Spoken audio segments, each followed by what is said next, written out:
How do you feel about the bankers who spend their own customers' money so that they can live the high life? Well, I just think the whole thing's ridiculous, really. It's all got out of hand, and the whole system is changing. Like, it just can't go on like this. Well, to be honest, I don't really care. I just get on with my own life. You know, they're not going to change, let's face it, come on. I think it's disgusting. How greedy can one person get? I'm sorry, but they're using our money, which we don't even have access to buy a house in Barbados or something, and I think they should rot in jail. I'm sorry, they're scum. I mean, how dare they spend my money when I'm a single mother trying to raise a kid and I have no money of my own? I think it's absolutely Who forced disgusting. you to have that kid? Sorry, excuse me? Who forced you to have that kid? Was it the same person that forced you to live on your own? The same person that forced you to live the life that you do? Who the hell are you? See, everyone has their opinions on how other people live their lives, but nobody questions their own. You see, the way I see it, we're all the same. Every want-to-be journalist spinning stories on the negative things in life, but nobody looks at the positives. I'm sorry, I was definitely. You see, everybody's obsessed with money, prying into how other people spend theirs. They think that money will bring you happiness. Well, trust me, I was in the banking world, and it was you lot that lost me everything. Excuse me? Leave me alone. I'm not interested in you. You or that camera. Just 2 minutes of your time, please. Look, no more interviews today, love. I have been talking to people all day, and you're the first person to give an interesting side to the argument. You think I'm interested in you talking to the wrong? Oh, it was more like talking to a brick wall. Please, just a couple of questions. It'll really help us out with this documentary. You seem to have a really interesting opinion on all of this. Would a coffee buy me some time?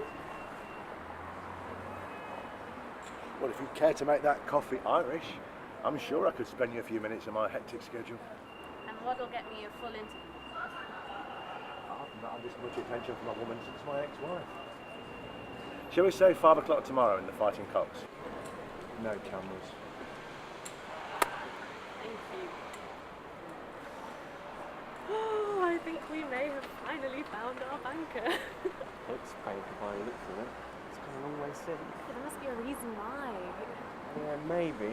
Don't see how tomorrow goes. Don't get too carried away. Are you right by yourself? Or want me to come along? No, I can hold my own. I think he'll open up more if it's just the two of us. Doesn't seem too impressed with that thing. Okay, that's how you feel. I'm cool with that. You wanna grab a coffee, watch the rushes?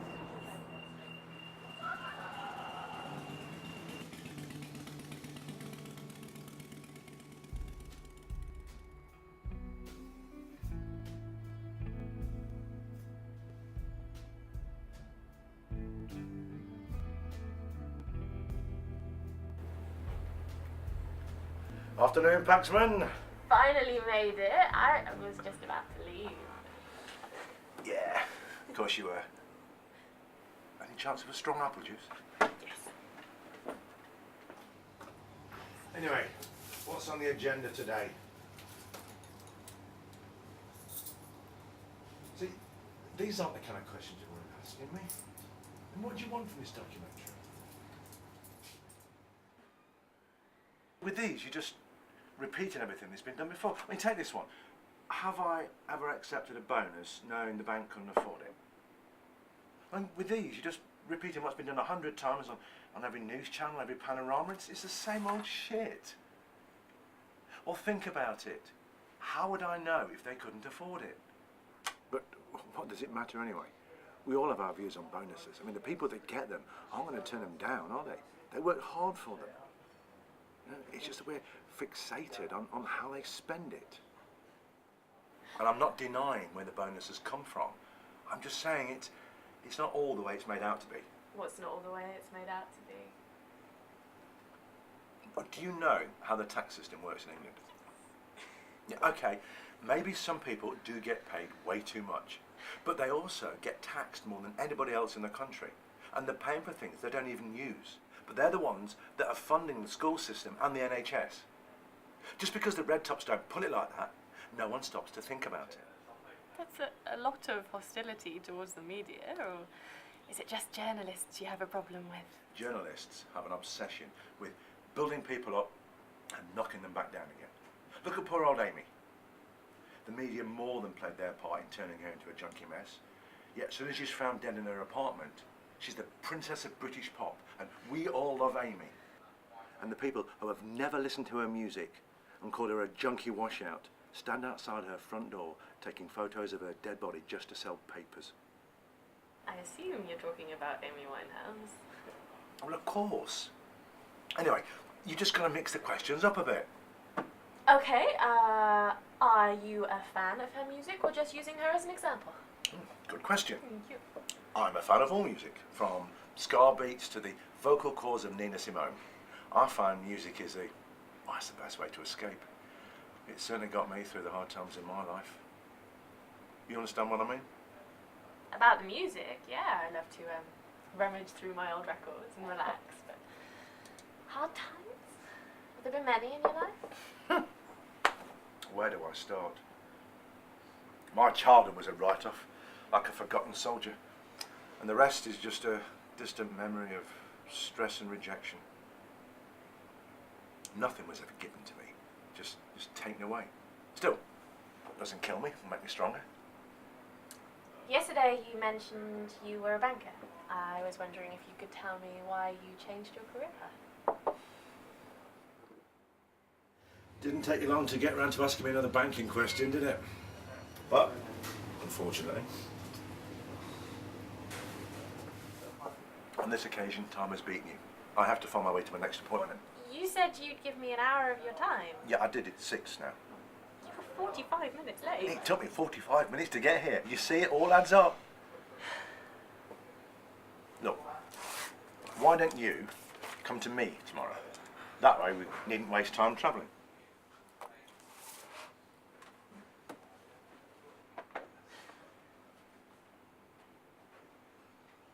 Oh, and bring your cameraman with you.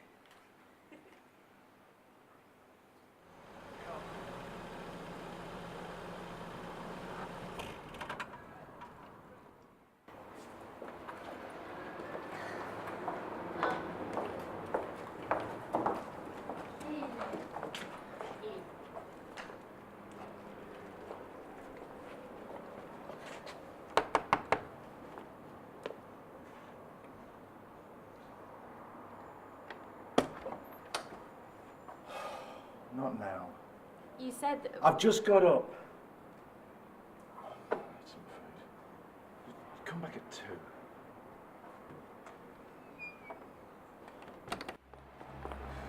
Going nowhere with this. Oh, we are so close to getting him on film.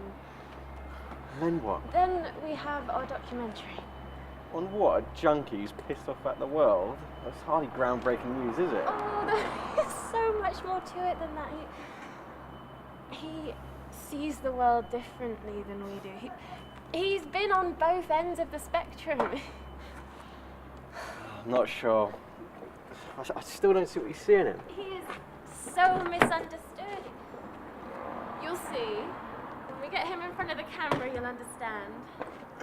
We should get some establishing shots of the town while we've got a couple of hours to kill.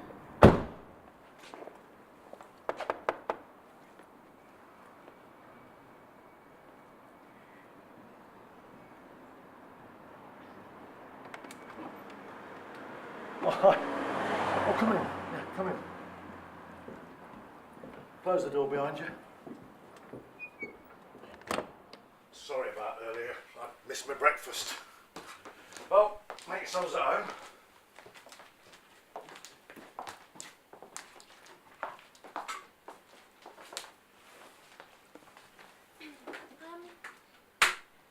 Yesterday, you touched on how nothing was ever given to you, just taken away.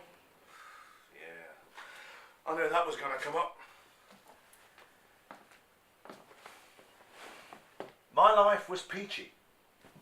You could say I was living the dream. Until the company I worked for started to get some unwanted attention. And this led to journalists just waiting for us to slip up. The easiest way to put it is, when the shit hit the fan, there was I, the gift-wrapped scapegoat handed over to the City of London police.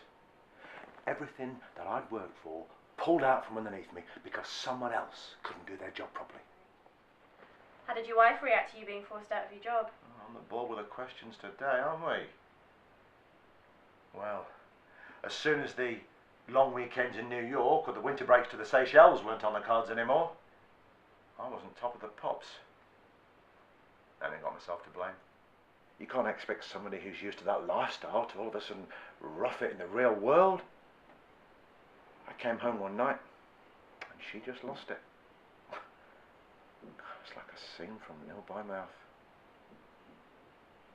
And that was the last time I heard anything from her. All my children. She took my flesh and blood away from me. Now, I don't want to talk about her anymore. It's a lost cause. Understand? I would be lying if I said I could relate to the life or the things you've had to deal with. There's nothing worse than seeing pity in somebody else's eyes. Anyone fancy a brew? Yes, coffee, black 2 sugars, please. Man with the movie camera? Tea, please. You'll be an Earl Grey man.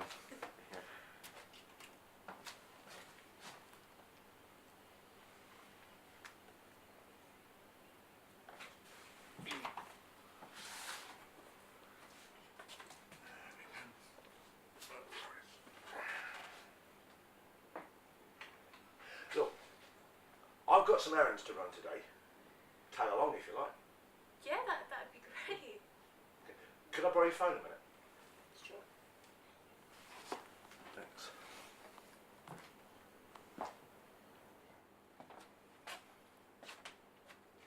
No, it's okay. It's me.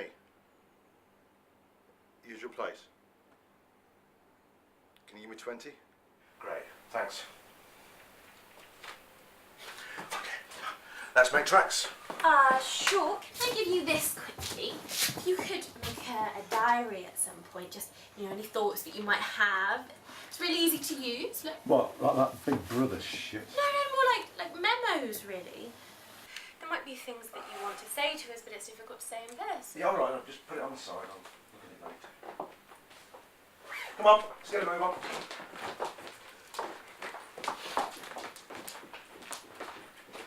Just gonna dump my coat back here, okay? I'll see you in 2 minutes. Okay. Just 2. Sure. He looks friendly, doesn't he? Who do you think he is? Don't know. Bet he's into drugs though. Probably. Well, doesn't look like he plays much tennis with a guy, does it? Doesn't look like the usual person you'd associate with. Yeah. What's going on? Oh, hello. Don't they? Matey boy's pissed off. Going over.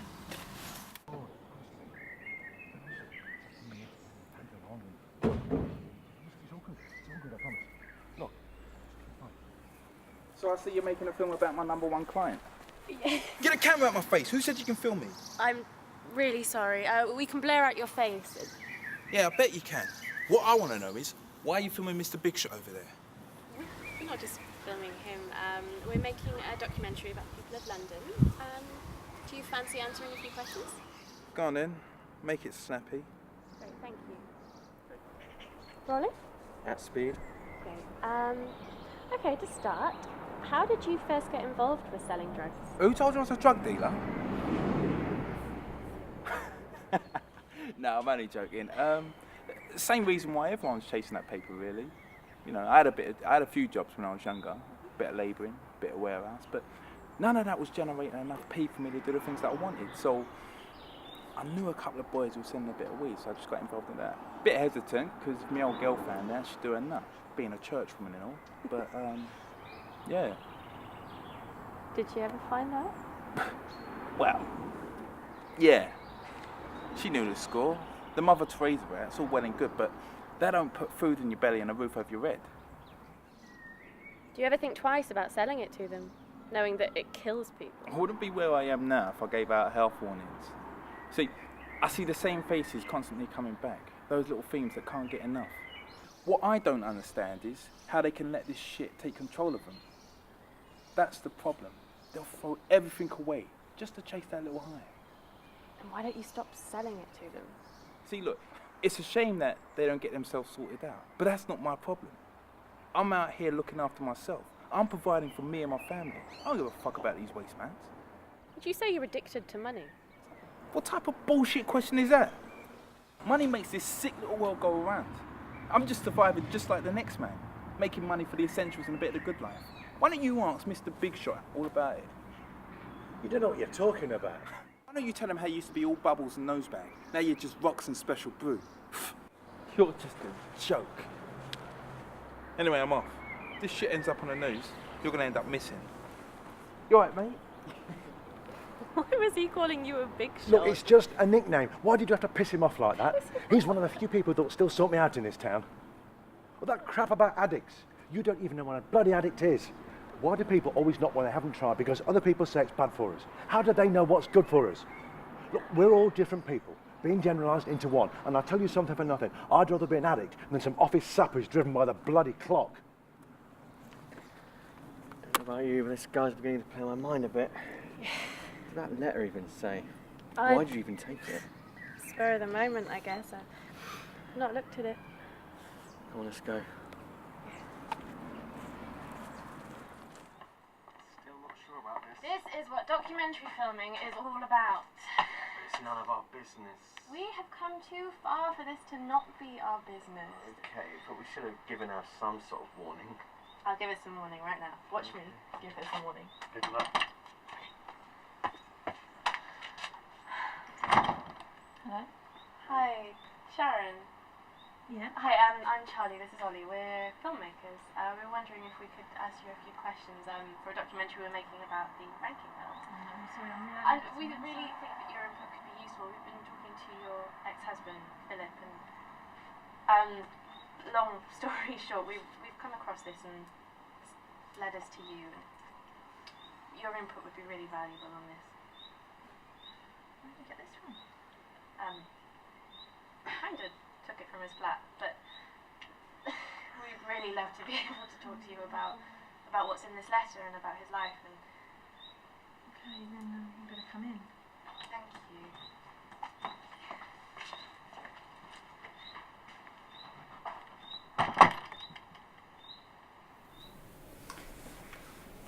How is he?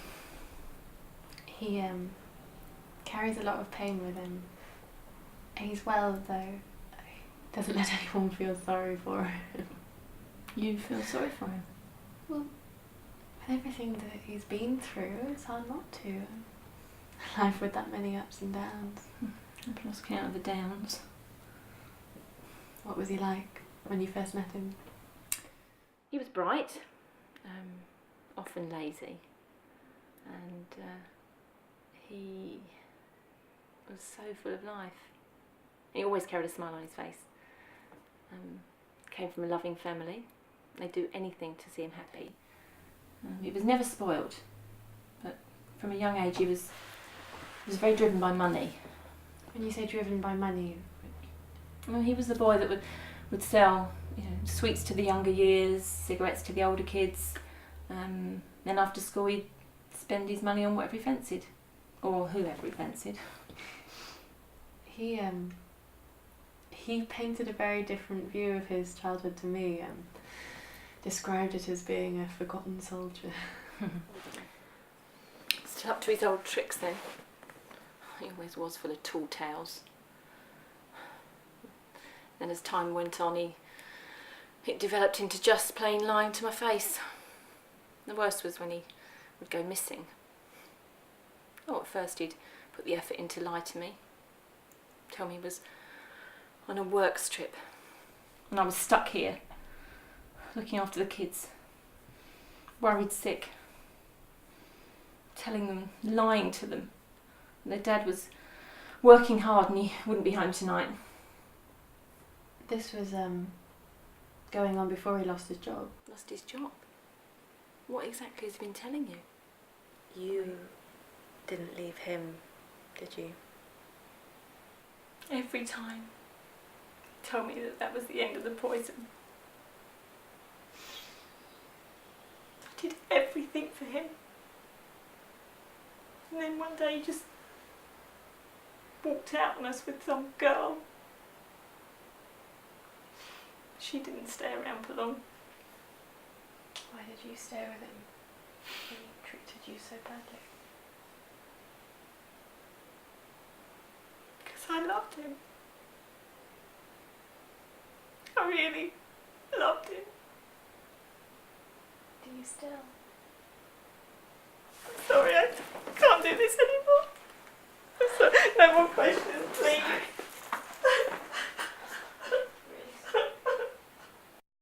He is a lying shit. I told you so. Take me back to his flat. Are you sure you want to do that? Yes, I'm sure I want to do that. Okay, do you want me to film? Do what you want. We are getting to the bottom of this one way or the other.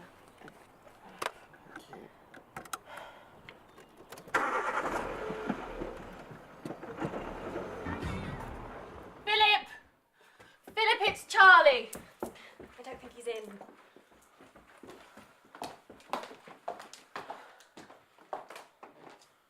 Oh, we didn't pawn the camera then. Video on there.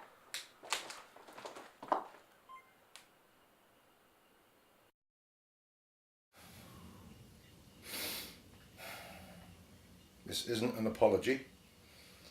I'm not here to talk about cleansing my soul. I sold that shit years ago. Over the last few days, I've been talking about a life I convinced myself that I led. I never had the balls, decency. I never had the decency to go home to my kids and be a father. Fall asleep and wake up with my wife and tell her that I loved her. You know, selfish, self-centered man like me. I had big cats to impress. Worked my way up to the top. I had to make a name for myself. Do what I want. Screw who I want. And have what I want. Greed is what's driven me. Like all the powerful people in the world. It's frowned upon to be addicted to drugs, yet no one questions being addicted to power. These are the people that completely crush the little man, leaving him empty-handed. And while his pockets are deep, nobody questions it. They just get a pat on the back and their success is toasted. We can all sit on the fence thinking about society or the government, talk about how the towers fell or who's to blame for the West's financial problems. Well, I'm sick of that. And there's no way back for me now. I've chosen my path. I'm just going to end up another statistic in a great book gathering dust.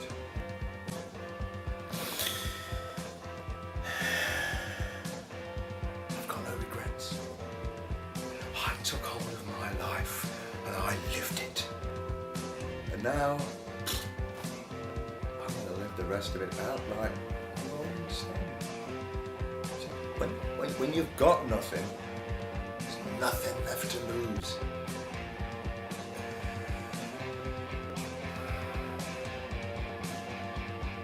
People must understand that greed will destroy you and the ones that you love.